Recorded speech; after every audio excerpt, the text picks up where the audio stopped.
जीवन में सही निर्णय कैसे ले। सही निर्णय लेना सबसे बड़ी चीज है। ऐसे बहुत व्यक्ति अपने जीवन में सही निर्णय नहीं ले पाते और दूसरों की मदद लेते हैं। आप अपने जीवन में अगर सही निर्णय ले पाते हो तो आपका जीवन सफल हो जाता है, और जो व्यक्ति अपने जीवन में सही निर्णय नहीं ले पाते वह व्यक्ति का जीवन ही बर्बाद हो जाता है। भगवान बुद्ध कहते हैं कि आप अपने जीवन में सही निर्णय लेना सबसे बड़ा महत्वपूर्ण काम है, क्योंकि जो व्यक्ति सही निर्णय लेता है वे ही जीवन में सफल बन पाते हैं। भगवान बुद्ध ये भी कहते हैं कि जो व्यक्ति के मन में अच्छे विचार और अच्छी सोच है वह व्यक्ति सही निर्णय लेने में सक्षम है। अगर आप अपने जीवन में सही निर्णय नहीं ले पा रहे तो भगवान बुद्ध की ये कहानी के माध्यम से हम कोशिश करेंगे कि आप कैसे अपने जीवन में सही निर्णय लेंगे। और अगर भगवान बुद्ध की सारी बातें अपने जीवन में लागू करेंगे तो आपको इसका उत्तर मिल जाएगा। जीवन में ज़्यादातर स्थितियाँ ऐसी आती है जिनमें से हमारे पास दो विकल्प होते हैं, पर समस्या की बात यह है कि हम समझ ही नहीं पाते हमें चुनना क्या है, क्या हमारे लिए सही है और क्या हमारे लिए गलत है।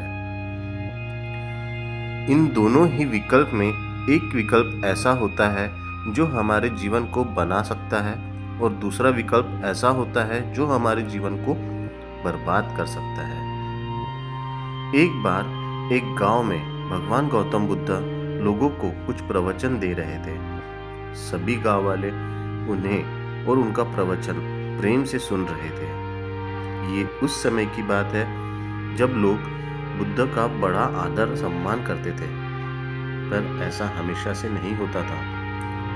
शुरुआत में जब बुद्ध कहीं जाया करते थे तो बुद्ध का विरोध करने वाले लोग ज्यादा होते थे, पर जैसे जैसे लोगों ने बुद्ध की बातें सुनना शुरू किया, लोगों की सोच और लोगों की विचारधारा बदलने लगी और बहुत लोग बुद्ध से जुड़ने लगे और उन्हें पसंद करने लगे। सभी गांव वाले बुद्ध की बात ध्यान से सुन रहे थे। उन गांव वालों लोगों में एक व्यक्ति दूसरे गांव से था जो बुद्ध की बातें सुन रहा था। भगवान बुद्ध का प्रवचन पूरा होने के बाद सब गांव वाले वहां से उठकर जाने लगते हैं और वह दूसरे गांव का व्यक्ति दौड़कर बुद्ध के सामने आता है और बुद्ध को रोक लेता है और बुद्ध से हाथ जोड़कर विनती करता है कि बुद्ध कृपा करके एक बार हमारे गांव आए। वह व्यक्ति एक किसान था। उस किसान की बात सुनकर एक बुद्ध भिक्षु उस किसान से कहता है, क्षमा करें, पर हम कुछ दिन पहले ही तुम्हारे गांव गए थे। पर वह किसान नहीं मानता। वह बुद्ध के चरणों में लेट जाता है और बुद्ध से विनती करता है कि हे बुद्ध, कृपा करके एक बार और हमारे गांव पधारे। बुद्ध उस किसान से कहते हैं, हम तो तुम्हारे गांव अवश्य आएंगे, तुम चिंता मत करो। वह किसान से यह कहकर बुद्ध और उनके शिष्य भिक्षु वहां से चले जाते हैं। अगले दिन सुबह ही बुद्ध और उनके कुछ भिक्षु शिष्य उस गांव के लिए प्रस्थान करते हैं। कुछ देर में ही बुद्ध और उनके भिक्षु शिष्य वो गांव में पहुंच जाते हैं। बुद्ध को देखते ही सभी गांव वालों की भीड़ हो जाती है। गांव के सभी लोग बुद्ध के पास आते हैं और बुद्ध के सामने बैठ जाते हैं। लोगों के जो भी प्रश्न आते हैं सभी गांव वाले भगवान बुद्ध से वह प्रश्न करते हैं और बुद्ध उनके सभी प्रश्नों के उत्तर देते हैं। गांव के सभी लोग बुद्ध के पास आ जाते हैं, लेकिन वह किसान बुद्ध के पास नहीं आता। वह किसान बुद्ध के पास इसलिए नहीं आ पा रहा है क्योंकि आज सुबह ही उसके 2 बैल खो गए हैं, जो वह किसान की रोजी रोटी का साधन थे, जिससे वह अपना परिवार पालता था। वह किसान घर में चिंतित बैठा हुआ है और वह किसान ये सोच रहा है वह बैलों को ढूंढने जाए या फिर बुद्ध के पास जाए। वह किसान पूरी तरह से दुविधा में फंस जाता है। उसके पास दो विकल्प होते हैं। पहला विकल्प तो ये है कि वह बुद्ध के पास जाए और उनकी बातें सुने, क्योंकि बुद्ध को उन्होंने ही आमंत्रित किया है। और दूसरा विकल्प उसके पास ये होता है कि अपने बैलों को ढूंढने जाए, जिससे वह अपना परिवार पालता था। वह किसान बहुत सोचने के बाद एक विकल्प चुनता है कि वह बैल ढूंढने जाएगा, और वह यह निर्णय लेने के बाद तुरंत जंगल में अपने बैलों को ढूंढने के लिए निकल जाता है।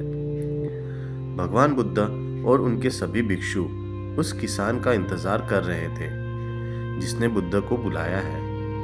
बहुत देर इंतजार करने के बाद बुद्ध और उनके भिक्षु उस गांव से वापस चले जाते हैं। किसान बड़ी मेहनत के बाद वह दोनों बैलों को ढूंढ लेता है, और वह किसान बहुत दुखी हो जाता है। उसे खुशी तो होती है क्योंकि उसके बैल मिल गए हैं, और दुख इस बात का है कि उसने ही तो बुद्ध को उसके गांव में बुलाया था और वही बुद्ध से नहीं मिलने गया।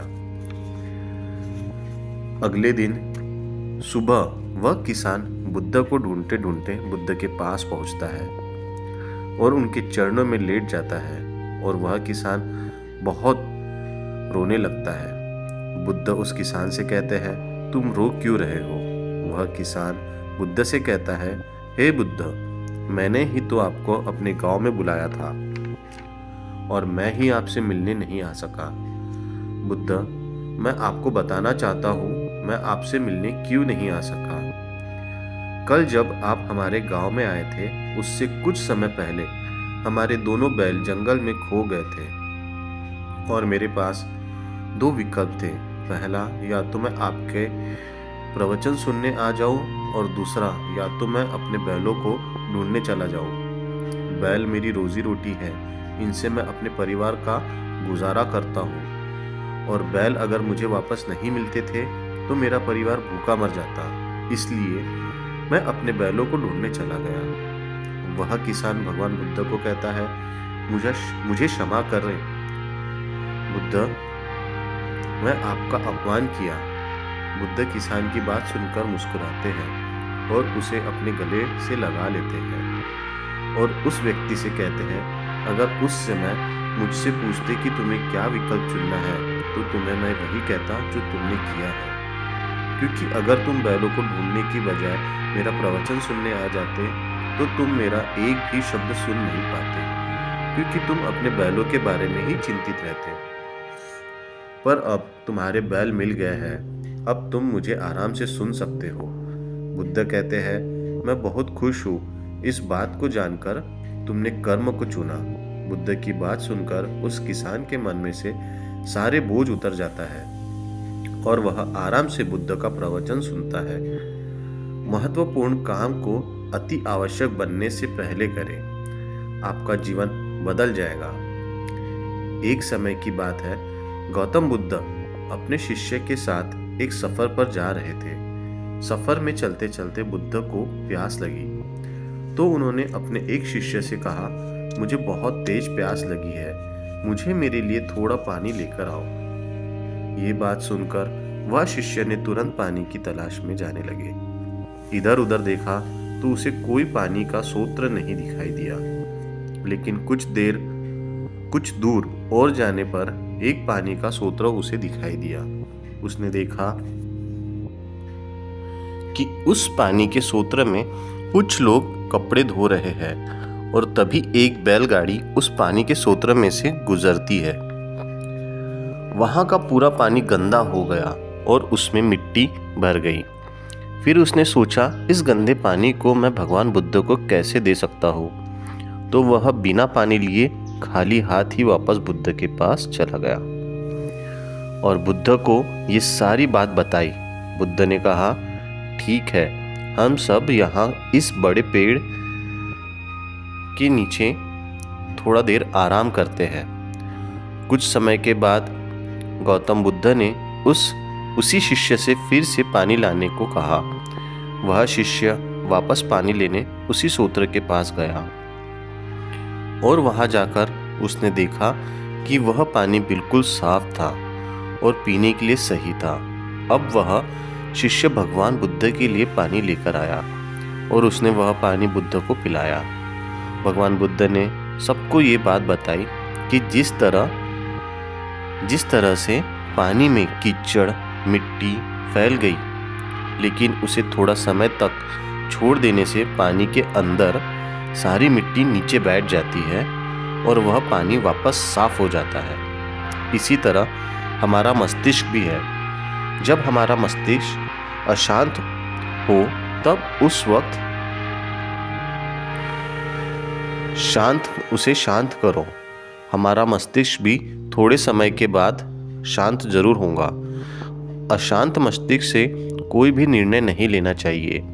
बस हमें करना ये है कि हमें अपने मस्तिष्क को थोड़ी देर तक शांत रखना है, जिससे कि हम अच्छे फैसले यानी सही निर्णय ले सकते हैं। जीवन में सही निर्णय यह सही फैसला आपका जीवन बदल सकती है। इसलिए जब भी आप कोई बड़ा कार्य करने के लिए कोई भी निर्णय ले, उसे सोच समझ कर ही लेना और फैसले लेते हैं। वक्त अपने मस्तिष्क शांत रखें। इसलिए जब भी आप कोई बड़ा कार्य करने के लिए कोई भी निर्णय ले, उसे सोच समझकर ही लेना और फैसले लेते वक्त अपना मस्तिष्क शांत रखो। फैसला या निर्णय लेते वक्त एक बार नहीं, आप 1000 बार सोच समझकर ही फैसला लें।